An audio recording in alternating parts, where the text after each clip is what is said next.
बोंबील fry बघू शकता. बोंबील झालेला आहे रेडी आता फ्राय करून. आता जबरदस्त असं दिसतंय, दिसायला तरी कलर त्याचा. आता मसाले वापरलेत आपले घरगुती, फक्त घाटी मसाले वापरलेला आहे आपला लाल तिखट मसाला आणि आलं लसूण पेस्ट, लिंबू मारलेलं आहे थोडंसं आणि रवा आणि तांदळाचं पीठ असं मिक्स करून जबरदस्त असं फ्राय झालेलं आहे. वा वा वा वा वा बघू शकता. हो हो हो हो, बोंबील बोंबील फ्राय रेडी झालेला आहे.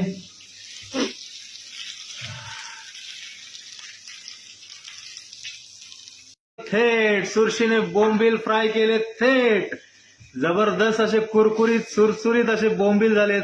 येता काय मग बोंबील खायला? बोंबील बोंबील फ्राय.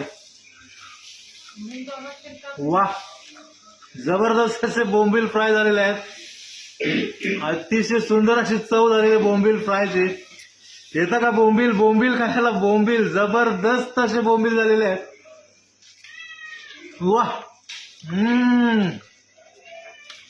याचा मस्तपैकी आनंद घेतो. तोपर्यंत हसत राहा, आनंद राहा. जय हिंद, जय महाराष्ट्र.